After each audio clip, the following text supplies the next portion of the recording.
क्या आपको पता है कि हमारे समाज में एक बहुत ही डरावनी प्रैक्टिस है जहां लड़कियों को पैदा होने से पहले ही मार दिया जाता है। ये प्रैक्टिस तब शुरू होती है जब प्रेगनेंसी के दौरान इलीगल जेंडर टेस्टिंग की जाती है। अगर पता चलता है कि बच्चा एक लड़की है तो उसे इलीगल तरीकों से जन्म से पहले ही मार दिया जाता है, सिर्फ इसलिए क्योंकि फैमिली को बेटा चाहिए होता है। ये एक सीरियस क्राइम है, लेकिन दुख की बात है कि कुछ एरियाज में ये अभी भी होता है। आज मैं बात करना चाहती हूँ कि इलीगल जेंडर टेस्टिंग और फीमेल फेटिसाइड क्यों होते हैं और इसका हमारे समाज पर क्या असर पड़ता है। कि लड़कियों को प्रेफर क्यों नहीं किया जाता।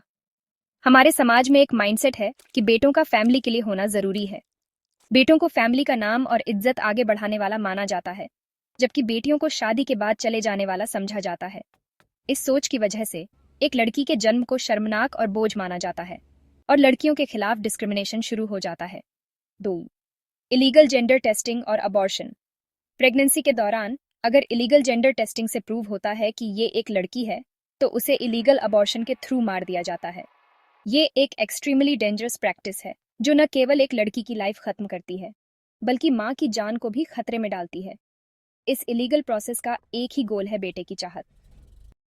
इकोनॉमिक और सोशल प्रेशर। कई बार इकोनॉमिक और सोशल प्रेशर की वजह से बेटियों को नेग्लेक्ट किया जाता है। दहेज सिस्टम, लड़कियों के लिए एजुकेशन की कमी और उन्हें फाइनेंशियली कम कैपेबल मानना इस प्रॉब्लम को और खराब करता है। चौरे समाज पर असर। ये प्रैक्टिस सिर्फ एक लड़की की लाइफ नहीं छीनती, ये समाज के पूरे स्ट्रक्चर को डिस्टेबलाइज करती है। ये विमेन राइट्स का वायलेशन करती है और इनइक्वालिटी बढ़ाती है, जिससे हमें एक इंक्लूसिव सोसाइटी बनाने से रोकती है। सोल्यूशन क्या है? इस प्रैक्टिस को खत्म करने के लिए हमें समाज में अवेयरनेस फैलानी होगी। एजुकेशन, लॉज और स्ट्रिक्ट पॉलिसीज के थ्रू हम इस बुराई को रोक सकते हैं और लड़कियों को इक्वल राइट्स दे सकते हैं। क्या हम अपने समाज में चेंज ला सकते हैं? क्या हम इस डरावनी प्रैक्टिस को खत्म कर सकते हैं? आइए साथ मिलकर एक ऐसी दुनिया बनाएं जहां हर लड़की को अपनी लाइफ पूरी तरह जीने का हक हो